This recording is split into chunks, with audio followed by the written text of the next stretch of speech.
Today we're going to talk about some basic concepts of clinical microbiology. So we're going to talk about types of infectious organisms, sort of the spectrum of organisms that cause disease in human beings. We're going to talk about the process of infection, so the process in which an infection can move from one person to the next. We're going to talk about basic standard precautions and enhanced precautions for the control of infection, particularly as we see them in the hospital setting or in clinical settings.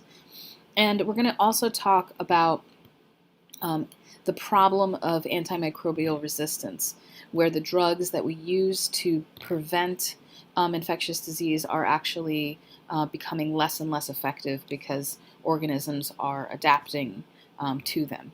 So we're going to talk about these issues, and I just wanted to explain a little bit about what you're looking at, this picture here, which I really am fond of. So what we're looking at is a petri dish, which is a plastic dish used in microbiology that is at the bottom of the dish we have this media which contains lots of nutrients and lots of food that microorganisms, particularly bacteria, can consume and grow. So a petri dish like this is where we culture a sample. So we put some sort of sample on a petri dish like this and we let it sit under controlled conditions and see what it grows. So what we have here, which is pretty obvious, is someone just put their hand on this petri dish and we just cultured whatever was on their hand.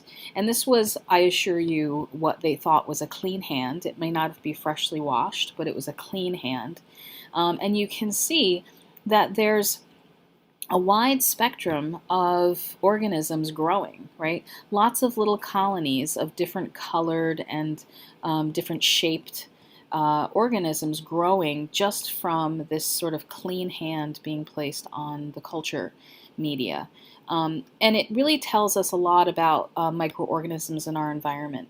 We have a wide variety of microorganisms that are present on our body, on objects in our environment, and the majority of organisms are non-harmful to humans. The majority of microorganisms in our environment are non-harmful.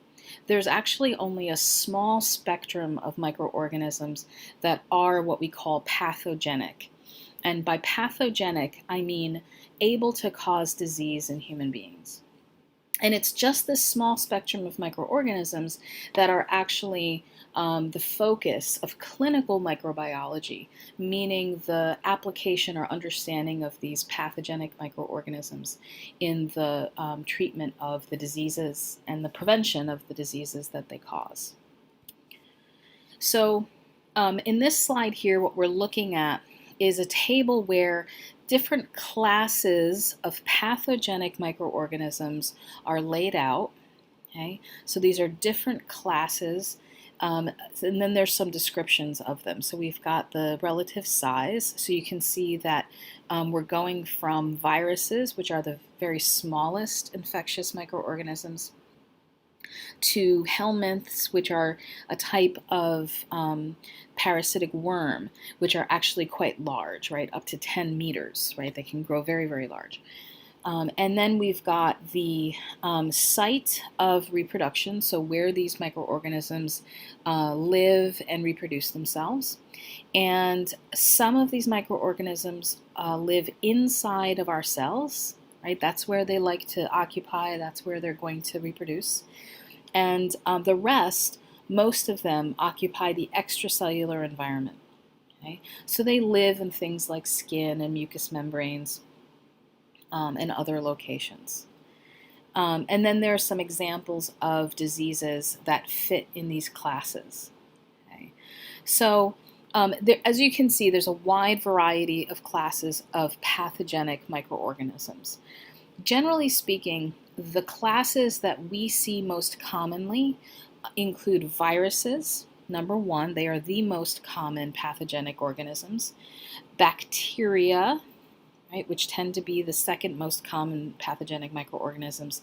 And then to a lesser extent, but still more common than the rest, are fungi, right, fungal infections. So if we focus on those three for a moment and take a look at them, what we see here is some basic morphology or the physical structure of some of these microorganisms. So over here to the left, we've got different types of bacteria. So the bacteria that we are used to hearing in terms of disease-causing bacteria, the way bacteria are named are actually based on their physical structure.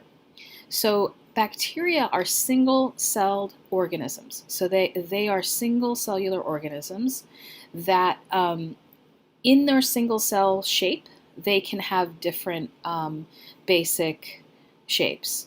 So a spherical single-celled organism or single-celled bacteria we call a cocci. A rod-shaped or oblong-shaped single-celled bacteria we call the bacilli. And then this sort of almost worm-like shape we call a spirochete. Okay? Now, if you notice in the cocci, when these cocci grow in clusters, so when they divide and they grow in clusters, we actually call them, we call this form of reproduction, we call them a staphylococci. Okay? So these are spherical, single-shaped organisms that tend to grow in clusters. That is what a staphylococci is. Okay? And then in contrast to that, if you've ever heard the term a streptococci, these are spherical-shaped bacteria that tend to reproduce and form chains. Okay? So when you're looking at a sample, for example, cultured from someone who's ill, when they grow spherical-shaped cells that grow in clusters, we now know that this is a staphylococci, some form of staphylococci. And if they're forming in chains, we know this is some form of streptococci. Okay? So it's part of the identification of the bacteria. If we look over here to the top right, the B channel or B panel, we see a typical virus. Okay, so this is the shape of a typical virus. It's very, very small compared to the rest of the microorganisms. And viruses are non-cellular, so they are not composed of cells. In fact, a virus really challenges our idea of what a living organism is, because a virus is just genetic material. Okay, so at its core, it has some sort of genetic material. It can be a strand of DNA. It can be a strand of RNA. Okay, sometimes the RNA structure is double-stranded. Sometimes it's single-stranded. So it's got some sort of genetic material, and then surrounding the genetic material is a protein coat. Okay, and that protein coat can be quite elaborate, as you see in this picture, where there's both a protein coat and then a protein and glycoprotein capsule around it, okay, or envelope around it. But this virus, that's very simple in structure, must get inside of a host cell in order to reproduce itself. Okay, so viruses are really parasites in nature. They must infect a host cell and use that cell's protein manufacturing machinery, the cell's the contents of the cell, in order to reproduce itself. And now at the bottom here, what we see is a basic structure of a fungus, where fungi are multicellular organisms that they are sort of a cross between a plant and an animal cell. So they're very interesting in their reproduction pattern. But fungal infections tend to infect the surface of the skin or the surface of some epithelial structure. And they will form both spores, right? And these spores detach from the original fungus and travel through the air or travel by contact, and that's how they infect and spread. And they also, fungal infections or fungus in general in nature, also produce a quote-unquote fruit, which is what we observe as a mushroom. Okay? So in nature, when you see a mushroom, that is actually the fruit of some fungus. Okay. So viruses and bacteria are two important categories of microorganisms that cause disease in human beings.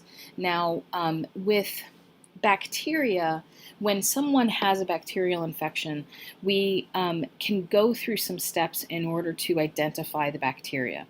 The most important step is to culture the bacteria. So we take a sample, we take a sample, a throat sample or a sputum sample or whatever bodily secretion that we expect to see the bacteria, and we grow it in a petri dish. And then that way we can actually clearly identify what the bacteria is. Another part of bacterial identification is applying the Gram stain. And you may have done this at some point in some microbiology class that you've done previously. But the Gram stain is a very standard and very simple chemical reaction. It's sort of multiple steps. And it helps differentiate two major classes of bacteria, gram-positive bacteria and gram-negative bacteria. So very briefly, we've got our culture, we've got our sample of bacteria on this slide, and we're going to apply first a dye called crystal violet. Okay, so it's purple in color, and it's a dye called crystal violet. And as you can see, we've got a variety of bacteria here, some bacilli, some cocci, and they all get dyed purple in this first step. In the next step, we apply iodine. And what happens is the iodine attaches to the crystal violet and creates this very large structure for the dye. Okay? And that's a very important thing, because for some of these bacteria, that large structure gets trapped inside the cells, and for some other of the bacteria, it's still able to get out. Okay, so then we form this crystal violet iodine superstructure.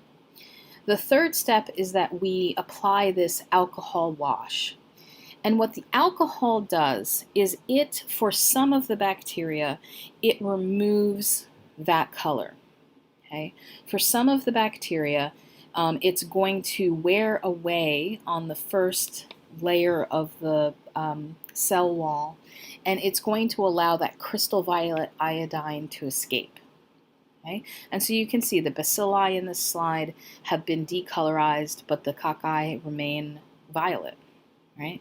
So then the last stage is that we apply what we call a counter stain, which allows us to see the ones that were susceptible to the alcohol, okay?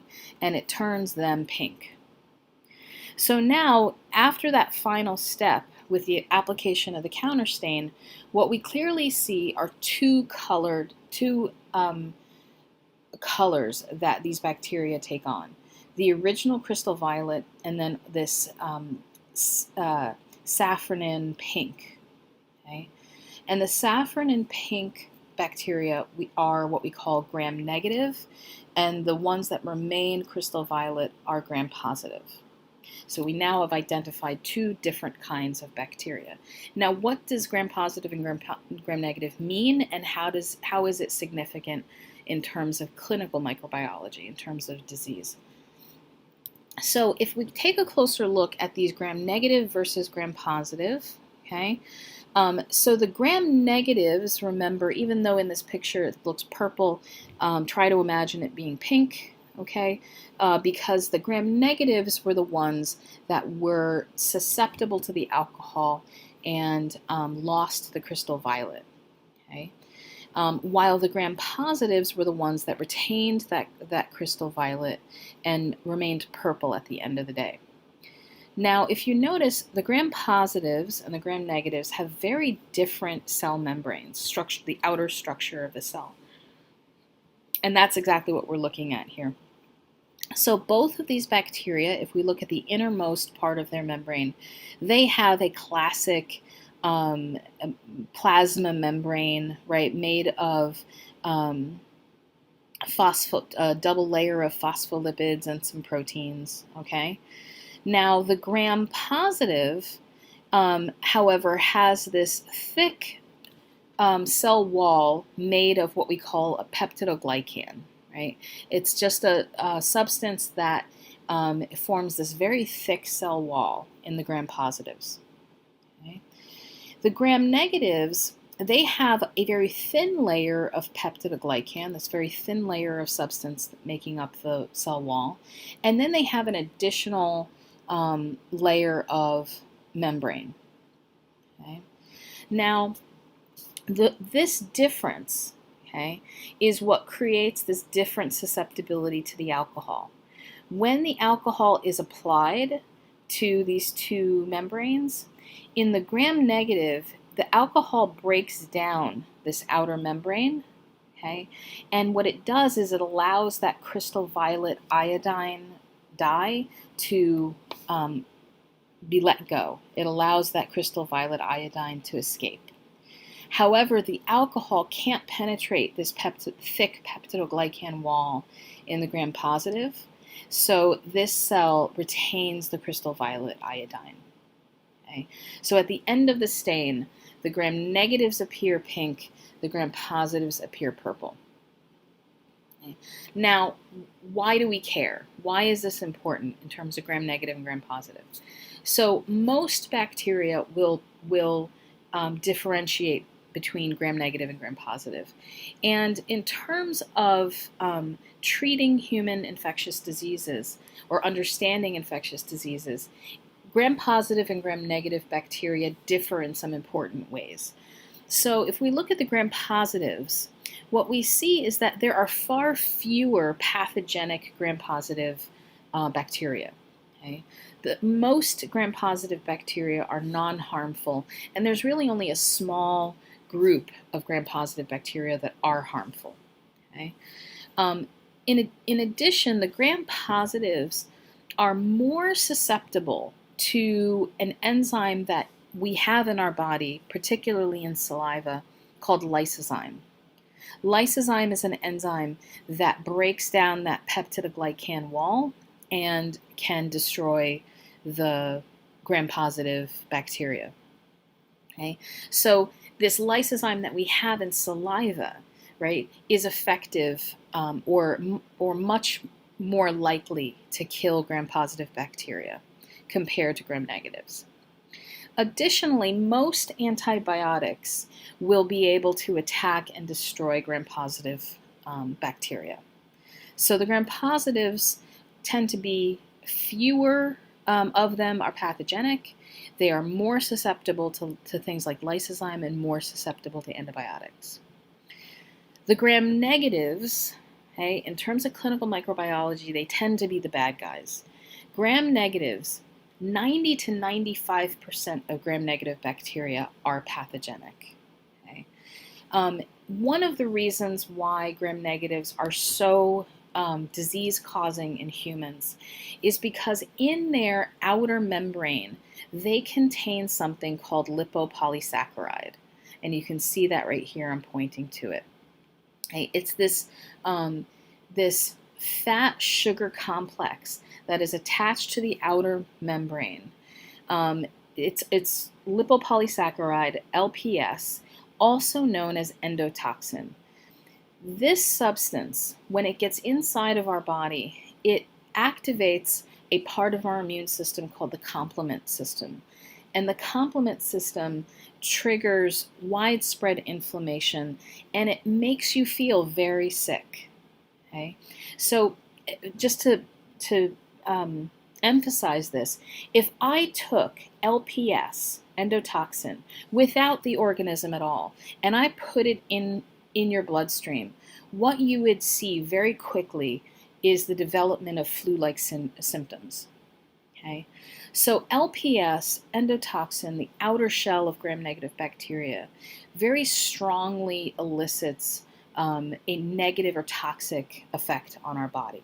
Okay? Fever, chills, aches, everything that you associate with being sick.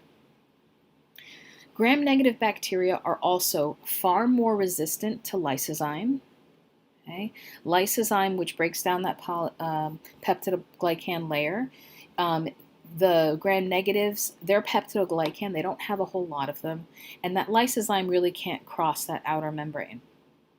And the same is true with many antibiotics, that gram-negatives tend to have more resistance from antibiotics, and I'm not talking about developed resistance, just there are fewer antibiotics effective against gram-negative bacteria.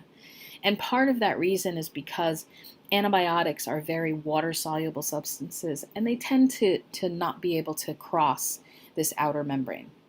Okay? So those gram-negatives, in terms of clinical microbiology, they tend to be the bad guys more often than the gram-positives. So here we see that infections can affect many parts of our body, and based on location of the infection, you see here in this slide a list of more common microorganisms, pathogenic microorganisms that can cause infection in different sites of the body. Okay? Now this is purely for your reference, but one implication of this is, and it happens very commonly, is that people often will have an infection, let's say an inner ear infection, and they don't finish the penicillin or the amoxicillin that they're prescribed, right? So they have leftover antibiotic that treated their ear infection, and then later on maybe they get a urinary tract infection, and they think before they go to the doctor, or instead of going to the doctor, I'll just take this leftover antibiotic.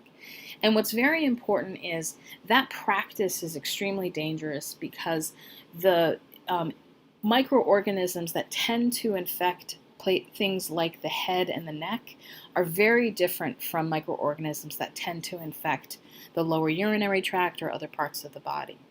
Okay?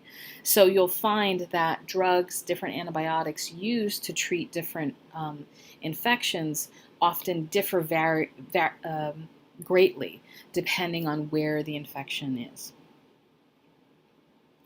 Okay. So this process, this infectious process, it really describes the movement of an infection from one person to the next. Okay? And that's how infections spread.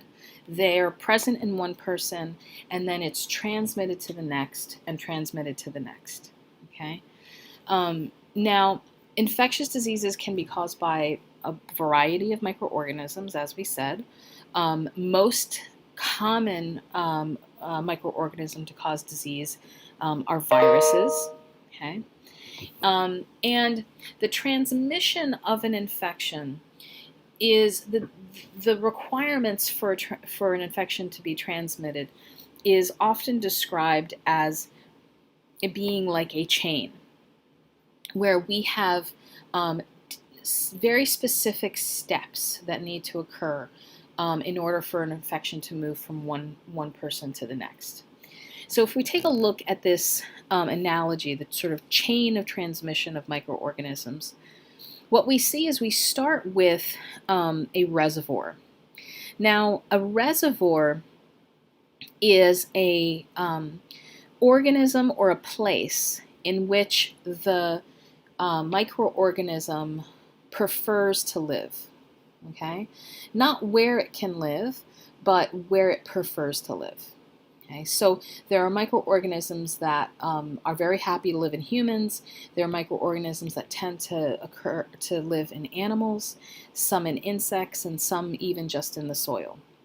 Okay, so an example of a microorganism that is very happy to live in an insect, because there's many, but of particular interest to us lately, is the Zika virus. right? So one example, the Zika virus. It likes to live in a very particular type of mosquito, right? Now, the next chain is how this organism is going to exit the reservoir. Now, it can exit carrying that Zika virus example. It exits through the oral mucosa of the mosquito. Okay? So the mosquito has the Zika virus in its saliva when it bites the person. Okay? So now we're on to mode of transmission. So for Zika virus, the mode of transmission is an insect bite, right? Is the mosquito bite, which transmits the virus from the saliva, from the oral mucosa to the person. Other modes of transmission include things like nasal droplets, when you sneeze and the pathogen escapes through droplets that are aerosolized in the skin. Another is semen.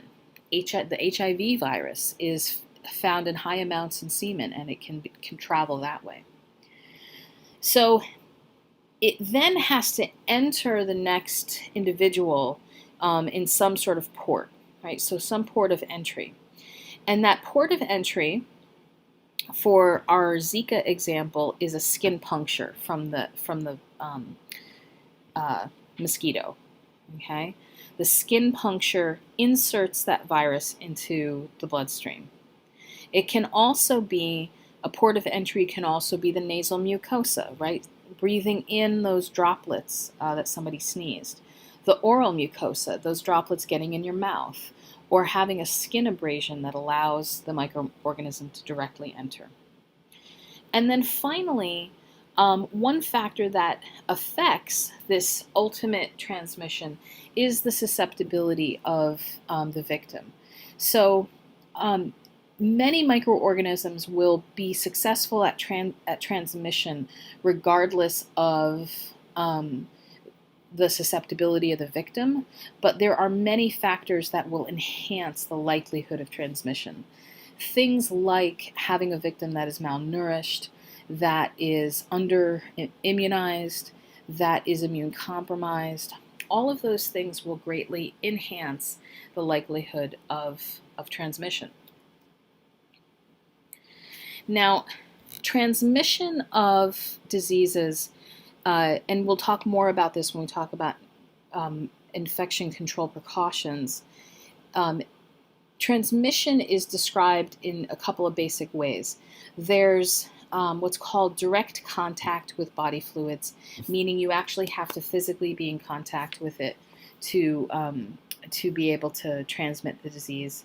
There's transmission through droplets, meaning a person coughs or sneezes and the pathogen, that you have droplets that get aerosolized, right? And they contain pathogens, and then you can breathe that in and it can get transmitted that way.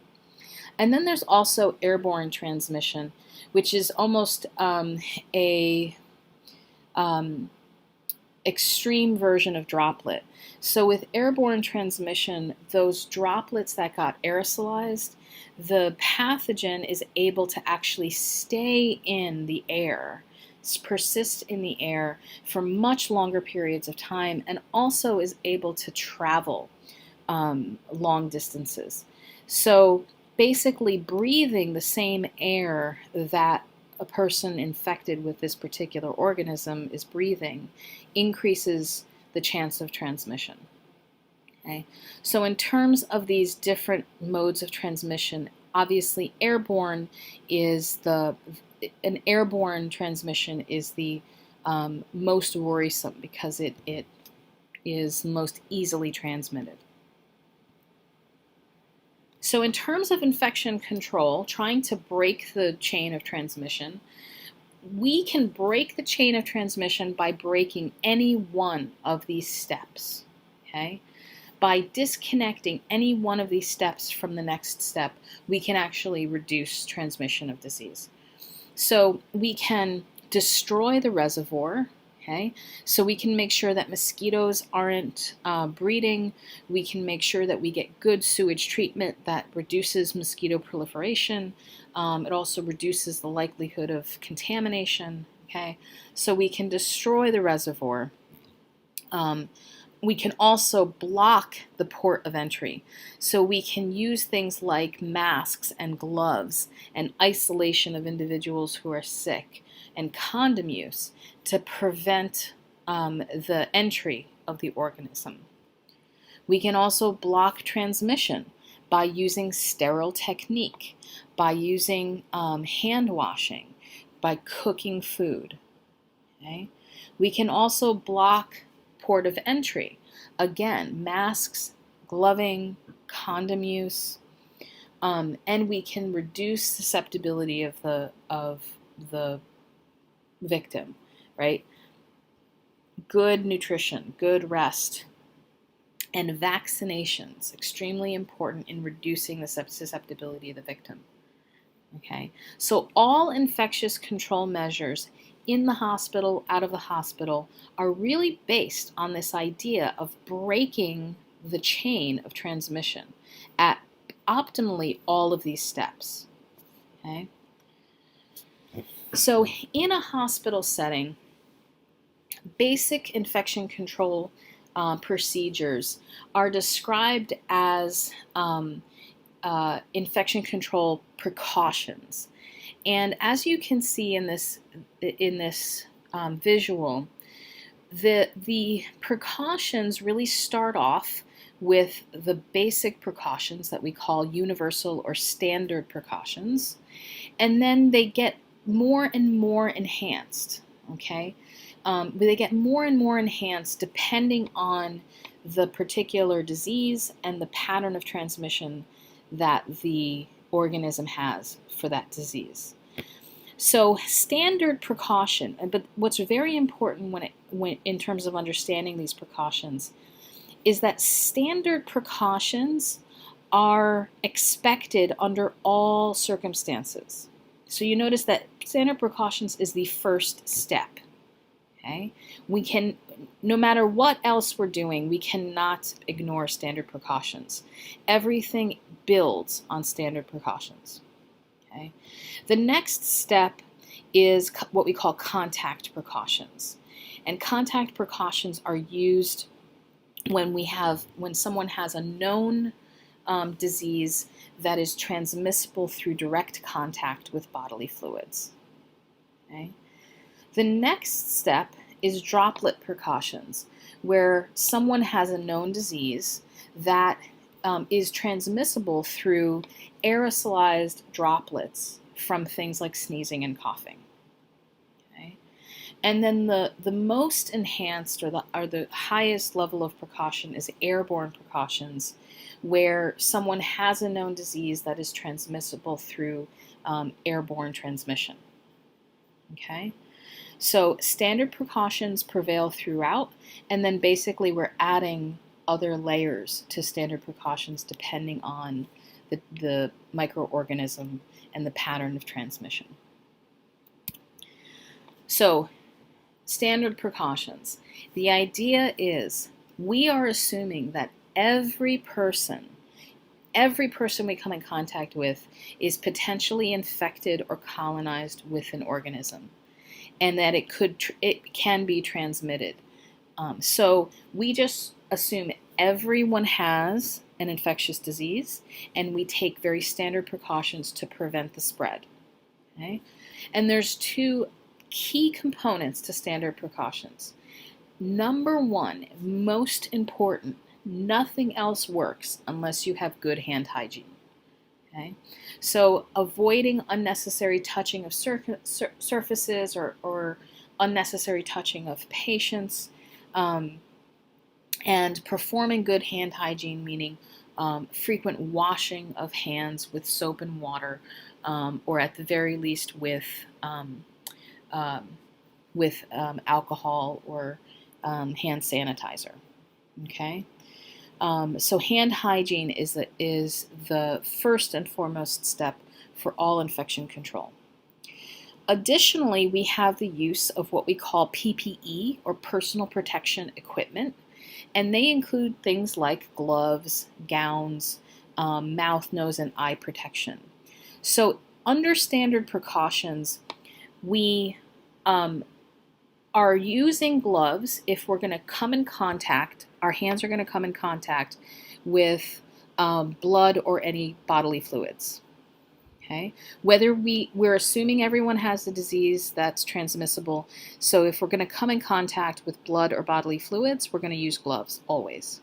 Okay, we're going to use gowns if we're performing some procedure where we anticipate the contact with blood and bodily fluids. Okay, where blood and bodily fluids can actually be sprayed and enter and get on our clothing or something like that. So we're going to wear gowns depending on that. And then additional PPE includes covering the mouth, the nose, or eye protection if we think that the procedure we're performing on somebody can cause the splashing of blood and bodily fluids onto our mouth or our eyes or our head. Okay, so the use of personal protection equipment is setting specific and activity specific. But under standard precautions, if we're going to come in contact at any of these levels with blood or bodily fluids, we're going to use this equipment to protect ourselves. Contact precaution, okay, in addition to standard precaution, is used when we have a patient. Now doesn't have to be assumed. We know that a patient has an infectious disease that is transmissible by direct contact with bodily fluids. Okay, so a person, for example, has a wound on their leg that is infected with methicillin-resistant staphylococcus, MRSA. Okay, now that patient is going to be put on what's called contact precautions, and that means that they're likely going to be put in a private room so that they can't infect their roommate. Anyone entering the room is going to have to wear gloves and gowns. Okay, anyone entering the room is going to wear gloves and gowns. Anyone entering the room, right, this is part of standard precaution, is going to wash their hands immediately before and after they put on their gloves and gowns. We're going to limit transport of this patient outside of the room so that we limit opportunity for spread. Also important, any equipment that we use on this patient, we're going to prefer to use disposable things. Or we're going to use things that are left in the room. So for example, your stethoscope, many nurses and doctors, they carry their stethoscope that they prefer to use around their neck, and they use it from patient to patient. And of course they are cleaning the stethoscope between patients, or at least they should. With contact precautions, there's going to be a stethoscope in the room that never leaves that is going to be used on this patient. Okay, to prevent the spread of this disease from patient to patient through the movement of the stethoscope out of the room. And then environmental measures, this room is going to be prioritized for frequent cleaning and desanitation. Okay? That's contact precaution.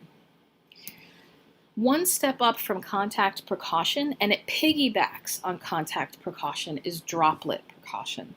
And this is when a patient has a disease where blood or bodily fluids can get aerosolized in the air, right, into these droplets in the air through things like sneezing or coughing.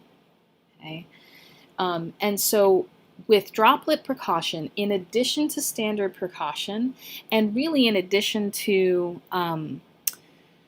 contact precaution, we're also going to have people wear a mask, okay, to prevent the droplet from being inhaled or ingested into the person's nose or mouth. Okay, so droplet precaution on top of standard and contact, the person, anybody, everyone who enters the room, in addition to gowns and gloves, are also going to wear a mask. Okay. airborne precaution, this is where those aerosolized droplets, okay, the particular disease now is so easily transmitted that the droplets can be so tiny, and the pathogens suspended in those droplets can persist in the air. They can linger in the air for a long period of time, and they can travel a long distance. So basically breathing the same air as this patient is leaving anyone highly susceptible to acquiring the disease. So with airborne precautions, it's the highest level of precaution. It's building on standard, contact, and droplet. The patient is placed in a private room, and the door is always closed. And this room is a special room. It's a room with negative air pressure, which means that the air in the room is actually constantly getting sucked out. And basically, between 6 to 12 times an hour, the air that occupies this room is going to be completely refreshed. So, and that we have HEPA filters that are used at the suction point and the reentry point for air circulation. Okay, so this patient private room, every hospital has at least some of these negative air pressure rooms, they're basically maintaining a very carefully controlled air quality. In addition to that, right, with airborne precaution, everyone who comes in the room is also going to wear a very special kind of mask called an N95 respirator mask. Okay. Now this N95 respirator mask is actually something that needs to be fitted from person to person. So you are fitted to make sure that there's no opportunity for air to get around it. It specifically fits your face. Okay. So in addition to the negative air pressure room, you get this very individualized, customized respirator mask. And the movement of the patient is highly limited. Okay? Everybody comes to the patient. So those are the levels of precaution that you will observe in a hospital setting. Now, when we treat infectious diseases, we use a whole host of drugs that are called antimicrobial drugs. And this includes drugs that are used to fight viral infections, drugs that are used to fight bacterial infections, fungal infections, and the entire spectrum of microbial drugs. Now, there's an interesting thing that happens with the use of antimicrobial drugs, and that is whenever we use a drug like this, what we're actually doing is creating evolutionary pressures for the microorganisms to actually adapt and develop a resistance to the drugs. Okay? And this is something that happens rather quickly because bacteria and viruses, for example, they can mutate and evolve very, very quickly. Their evolutionary time is on the order of days to weeks. It's not, centuries to millennia like humans. They evolve very, very quickly. So what we've found, and it's a growing problem worldwide, is how common the appearance of antimicrobial resistance is. And this is true for resistant viruses and resistant bacteria. But what we tend to talk about a little bit more is the development of antibiotic-resistant bacterial infections. So in this slide here, what we're looking at, just to really drive home the idea that this happens really all the time and it happens quickly, is if we look at the history of the treatment of Staphylococcus aureus, a very, very common bacterial infection The very first antibiotic ever developed, penicillin, 1941.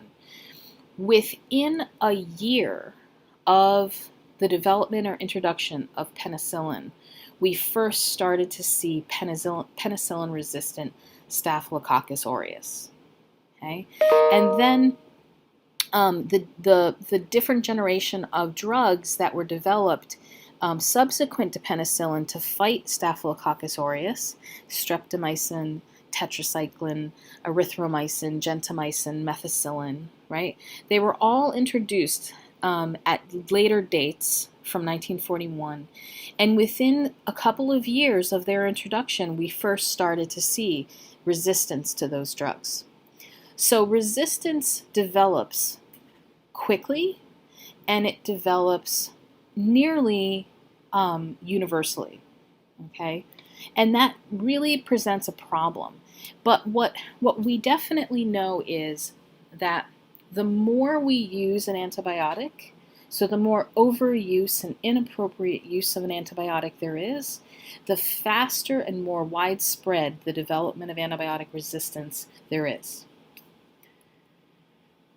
So if we project by the year 2050, what we see are astounding numbers of deaths projected deaths attributed to antimicrobial resistance worldwide. Okay, so this is really a worldwide problem. And if we look at, from the perspective of a pathogenic bacteria, what we see is that what they develop in order to become resistant to antibiotics is a variety of strategies to basically evade these antibiotics. So these are just some examples. So here we've got our bacteria, and some examples of how the bacteria managed to become resistant is in, for example, decreasing the influx or the uptake of the antibiotic. So sometimes antibiotics require a binding to a receptor on the cell in order for the drug to be taken up. So some bacteria just reduce their expression of those receptors, so the bacteria doesn't enter.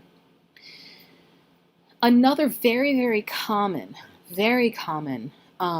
mechanism for resistance is inactivating the antibiotic. So the antibiotic enters, but the bacteria has developed an enzyme that actually breaks it down before it can attack the bacteria.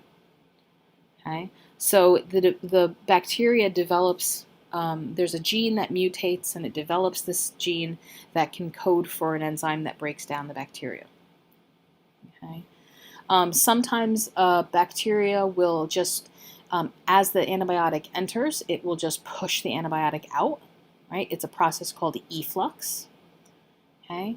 Sometimes the target that the antibiotic has inside the cell, the way it fights the bacteria just modifies the target so the antibiotic can't recognize it, or it just boosts that function so the antibiotic actually can't overcome that amplification. Okay, so lots of different ways or lots of different mechanisms that we've identified for bacteria to be able to resist antibiotics. And if you notice, these are in the white boxes, they're example antibiotics for these different mechanisms. And if you notice, there's one name that comes up over and over again, beta-lactams. Okay, so beta-lactams over here, beta-lactams here, here. The beta-lactams include the family of penicillins. So the beta-lactams are the oldest category of antibiotics, and as you can see, bacteria have developed the greatest number of mechanisms to evade beta-lactams, which doesn't mean that they're not still effective. It just means that it just sort of drives home this idea that the more experience bacteria have with an antibiotic, the more it will develop, more likely that resistance will develop. Now, this idea that the more overuse or inappropriate use of antibiotics, the more likely we see resistance.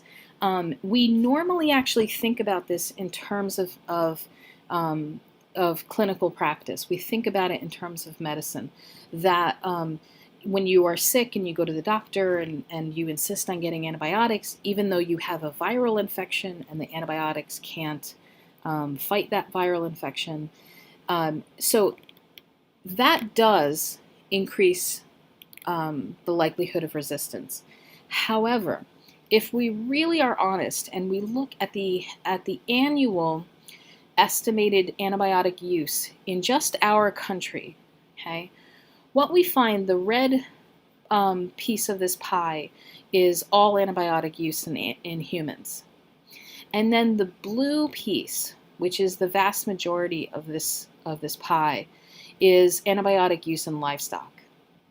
And in fact, the vast majority of antibiotic use is in agricultural settings.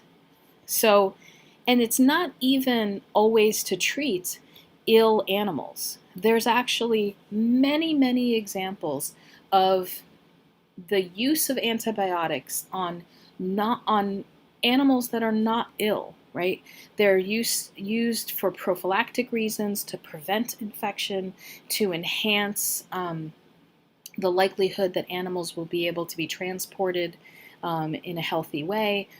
So these antibiotics are used widely in agriculture with livestock, and there is a growing concern that the rise of antibiotic resistance is really required. In order to control that, we have to address this use of antibiotics, not just in clinical settings, but also in terms of agriculture applied to livestock.